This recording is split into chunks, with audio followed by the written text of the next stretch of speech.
you for coming here. And how do you like the Manuel Theatre? It's a beautiful theatre. There's no two ways about it. One of the loveliest I've seen. It's like something in Vienna, but here in Malta, and slightly different.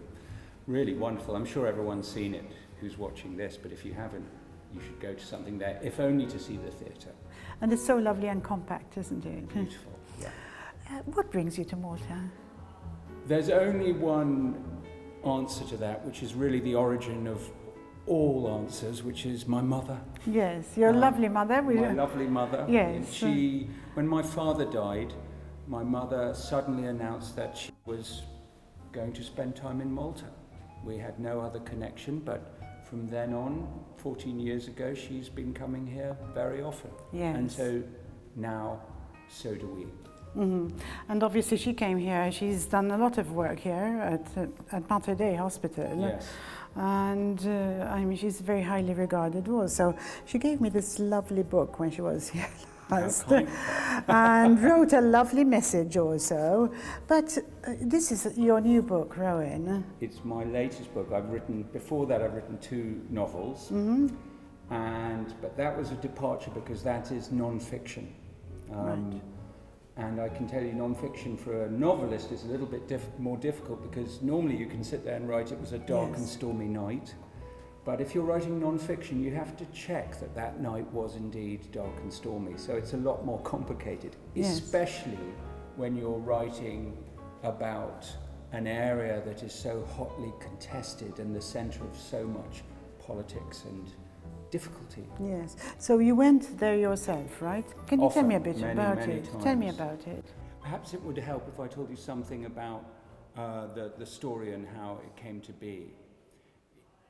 This book concerns a suicide bomb that happened in 2001 in Tel Aviv in Israel.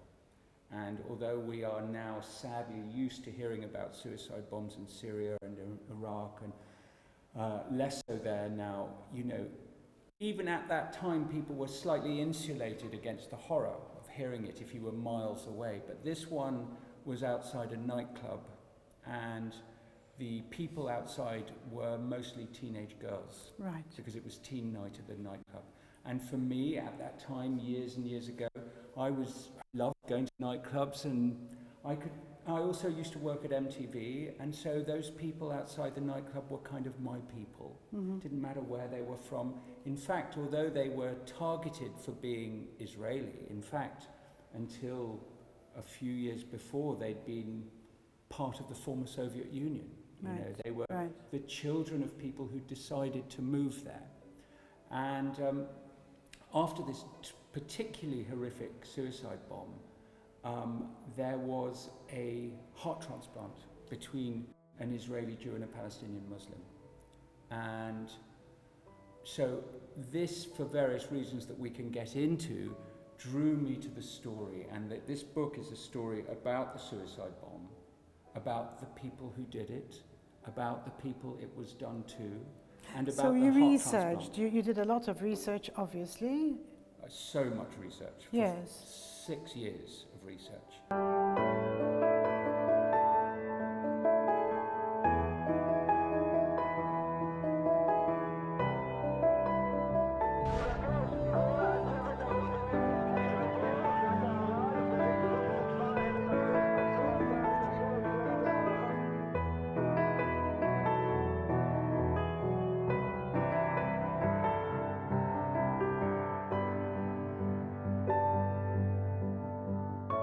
Not in the way a historian or a journalist does it, but in a more humanistic way. So I went round speaking to the people who were there at the time, finding exactly what happened. I don't mean what happened in a historical sense, like big thing, but you know, what one of the girls who was going, what she was interested in and what clothes she was wearing at the time, and the argument she'd had with her mum before going out about painting her fingernails bright green, and all the people who were involved as victims, and their parents and their friends beforehand, and then also went to the side of the family of the suicide bomber. Right. The Palestinian man who was in his 20s, who, despite the world's press describing him as a religious fanatic and some sort of madman, wasn't that at all. who wasn't even particularly religious. You know, So you visited his family? Yeah. And I spent many hours with his family. And how did they receive you? I mean, we aren't very far from the Middle East here, and it is a characteristic of the Middle East to receive all guests with a great deal of courtesy, even if they are unwelcome. Mm-hmm. And so I would say I was received with a lot of... It was difficult, though. You're going to a house. People imagine that the son of someone who did such a terrible thing, and let's face it, what was going on is he had explosives with him, and he went among a group of young people who lived perhaps 20 miles from where he lived, and blew himself up, injuring hundreds, killing 23 like that. Did you ever feel threatened doing your research? The thing is, if you're a journalist with a newspaper, the way you do things like all foreign news like this is, or it used to be done, is you get a fixer when you're in an area like that, and you pay the fixer and you go in and you get your story, and you're largely protected to a certain degree, because also we have to remember, or at least realize, that terrorism is a sort of theatre. Here we are speaking in a theatre, and terrorism is a sort of theatre.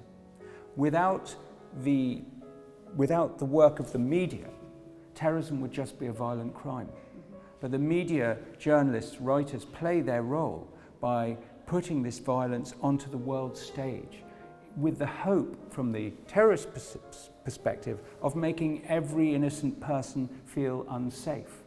Without the work of the journalists and TV and programs and newspapers, it would be something altogether. Now, I wanted to get away from that and not use fixers. So in answer to your question of did I feel threatened, I did feel threatened often. Whether I was actually in threatening situations, I don't know. Yes. Certainly. So what did you do? Did you sort of just take off and go there on your own? Yeah. You did? Exactly. And I used to... So it became a sort of a mission for you? It was my mission. But, you know, writing a book like that is like that. It's... I know you've interviewed ballet dancers and all people from all sorts of things, and it's a very vocation-based thing. You do it, you require so much of yourself to do it, and you don't necessarily get huge rewards, but you do it for selfish reasons, because that's what feels valuable to you. And how do you feel once you've obviously completed the book, and we see it here, and you see it on the bookshelves in the UK, and in Malta soon, I believe, also? I think it's in, I hope it's in Agenda and the other bookshops, I feel. Yes. How do I feel? Yes. Do you know, writing a book is an attempt to communicate one-on-one with someone. That's why it's special in its way. That's why it's different from a film or TV or any other thing, because in TV you're communicating with hundreds and hundreds, thousands of people, millions even, but it's 1 to thousands. Now with a book it's a one-to-one relationship. Yes. In those moments when you're reading, the writer is speaking directly to you, but is speaking to your imagination. So the answer to that is you feel proud and happy to communicate. Yes, and you're saying there's absolutely no fiction in this book. It's all based on facts. Well, it's all based on research. Yes. It's a big question in terms of history, you know, because history is always the history of the victors when you see it. You know, the history I learnt as a child is very different from what happened. Because, for instance, I learnt history as a child about kings and knights and princes winning battles.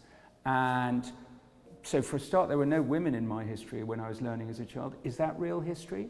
You know, there were also none of the common people. Is that real history? And also it was the history of the victors. Is that real history? No. You know, when you learnt about the British Empire, you learnt about the British Empire exporting civilization to a country like India, for instance, which had civilization when we were living in caves. So the answer to that is there's always fiction, but I tried to make it, you know, I tried to research every single thing. If there's a conversation in there which I wasn't present at, it's because I researched and, you know, people told me, oh yeah, I had this argument with my friend and we were discussing this, so that's what it's based on. But history is a very messy business. The closer you get to it, the messier it becomes. Yes, of course. Some of it is guesswork, I think, also. Well, look at it, you know, your wonderful journalist who was killed, no one's coming up with the truth of that, you know, and even people who want to know the truth of it find it difficult to know because history is such a messy business and people tell lies all the time, particularly in the political sphere. Yes, yes. What I was going to ask you, you've written other books and they are novels, the other books are novels, Yes. And they're obviously very different to this. Each of them is very different. The first book I wrote is set in Cairo. Mm-hmm. It's set in one day in So you Cairo. seem to like these Middle Eastern type places. I don't know why. I mean, in what happened in Cairo is I happened to be there and I was with a friend and we were near the Great Pyramids and I was spending a long time with him and he was from the village and one day he said to me, "Oh, this is where my friend Skinhead Saeed blew up his house." And I said, "What?" And he told me about a friend of his whose nickname was Skinhead Saeed, who lived right next to the Great Pyramids, who was a simple villager. Yes. And one day he found a tunnel under his house. So he followed the tunnel and the tunnel was blocked by a piece of alabaster, and engraved on the alabaster was the cartouche of a horned bird. Wow. And this person became obsessed with the idea that beyond there was treasure. Yes. And so he got some explosives and tried to but he got too many explosives because he'd never done it in his life. He wasn't expert at demolition, and so he blew up his house and ended up in jail for grave robbery. No. But anyway, this was the story told to me. I don't even know whether that story is true, but it made me write a fiction Right, book. you based it on that. Yes. Regarding Malta, how comfortable are you being in Malta? I mean, do you feel at home here? It's too early to feel at home here. I mean, I was raised a Roman Catholic, so I have that basis of like, Yes. I have the same mythological basis for my imagination as many Maltese people. And Are you a devout Catholic? am I A devout Catholic? quite the opposite? Okay. You know, I could go into details, but I am definitely not. Yeah, so it's sort of, that sort of upbringing perhaps put you off? I think the realities of the Catholic Church put me off. I think that when I walk into a church when I walk into the Vatican, although there's all this beauty, I see blood on the walls, you know. I think it's so far from whoever Jesus might have been. It's a power basis. It's a matter of interpretation also, I think. Like all Yes. history. Yes, You know, there's absolutely. much good in it, but there's also an awful lot of bad that hasn't been proper penance for. I mean, I speak as an Irish Catholic, you know, and the Catholic Church in Ireland has behaved appallingly and hasn't really performed the penance, which is such a part of its belief system. Will you base any of your writing on your views on the Catholic Church at some point? I don't think it's necessary because although there's a wonderful Pope now, you know, and no one can deny that, I think that people are pretty much in the world, you know, the transparencies of the problems, you know, people understand what happened in South and Central America, you know, during the conquistadors' time, people can see what happened in Ireland now. I think there's a lot of penance for actually the word of Jesus to come through all of this. But I'm not going to bore people by writing my views about it. So after Malta, London? I'm going to keep spending lots of time in Malta. Right, okay. As long as Malta will And have your me. mother will carry on visiting because she did say that. She's My mother been a loves guest. Malta. Yeah, she does. And she Yeah. loves the sunshine. She loves So- sunshine, she loves Maltese people, she loves being here, you know. I mean, it's a very civilized, and it's also, other countries have whatever they have, but Malta is unique. The language is unique, the people are unique, the history is unique, everything, you know. Maltese people have a right to be proud because there is nowhere like Malta. I saw that you were enjoying the performances on our program today. Yes. The ballet dancer. Yeah, wonderful. Destiny is lovely. Amazing. And also you seem to make a connection with Julie James. Yes. So I'm very much looking forward to hearing your views after you watch Thank yourself you very and much, us. thank you very much for having me. Yes, you must come again about your other books also. Signori, Rowan Rowan Somerville. Tistgħu issibu l-ktieb tiegħu mill-ħwienet tal-kodba ewlenin għaw Malta u l-aħħar ktieb tiegħu jismu Beat li smajtuh jitkellem fuq illum. Thank you very much. Thank you for having me. Thank you.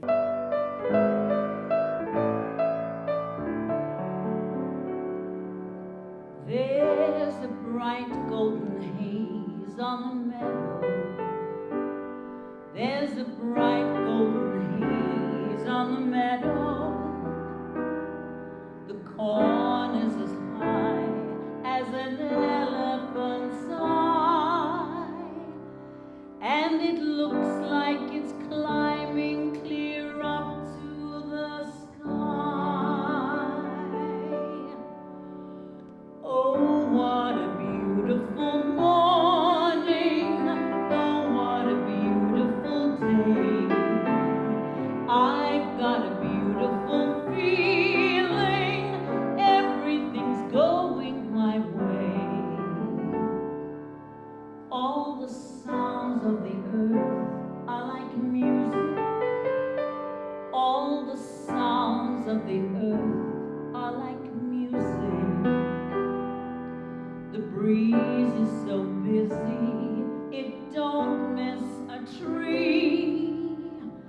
And an old weeping willow is laughing at me. Oh, what a beautiful morning. Oh, what a beautiful day. I've got a beautiful feeling. Everything's going my way.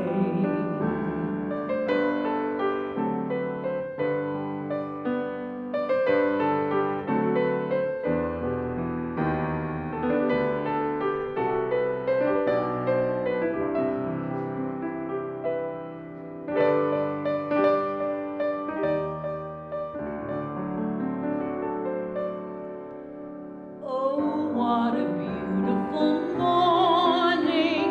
Oh, what a beautiful day. I've got a beautiful feeling. Everything's going my way.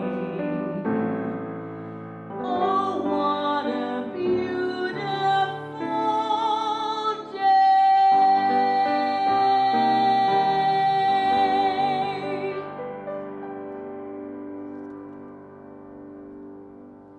Julie, I have to thank you for that wonderful performance once again, because you've been with us before. Yes. But it was lovely to see the two of you together this time, I think. Yes, because George and I have worked together for a long time, and that is how we kind of work. I think you team up very well. I'm very excited to see your new program, which is due in September now. September the 18th, I believe, yes. September the 18th is the first show, and then we have another one the following week on the 25th.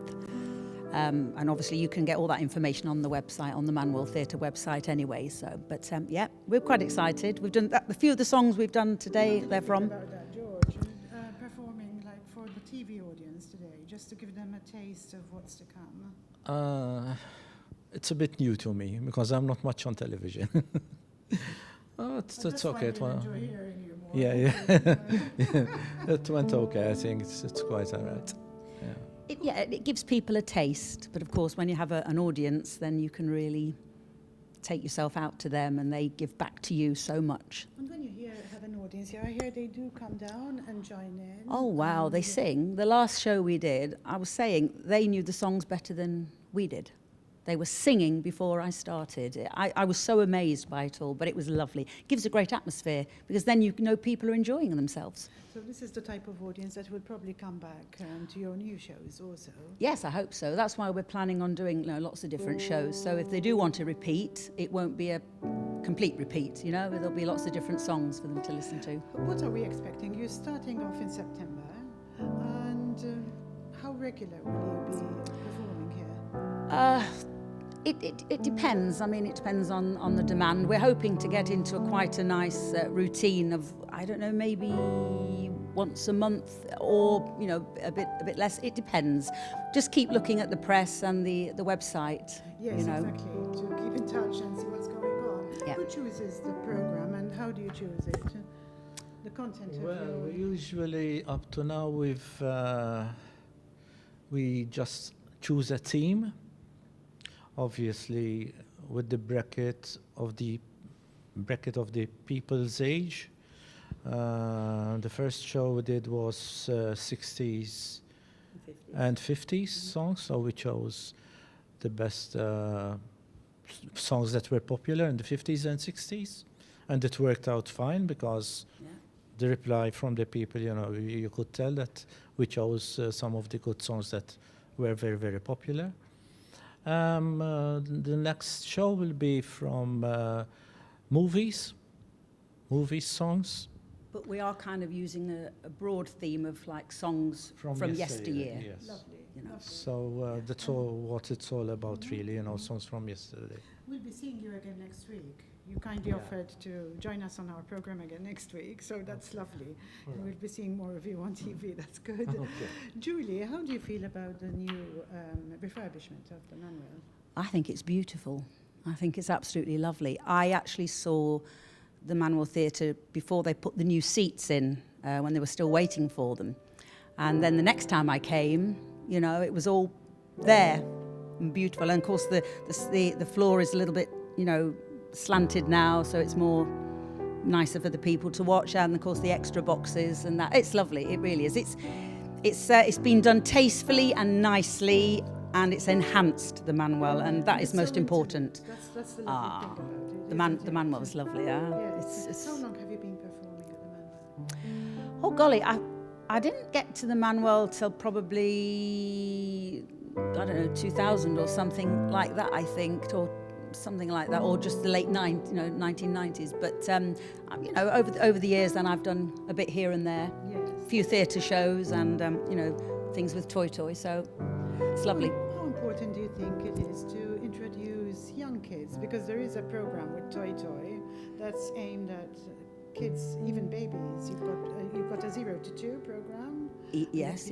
How important is it to introduce children to music at that age? Very, very important. This is an age of iPads and things, and everybody's got their heads in those. And I think if you can get them to look up and listen and sing or play music or interact with music, it's got to be a good thing. Mm-hmm. But it doesn't necessarily mean that you've got to get them to pursue a career in music. Oh no. Because I think that's quite common in Malta. I see a lot of parents pushing children. Yeah. Some reluctantly.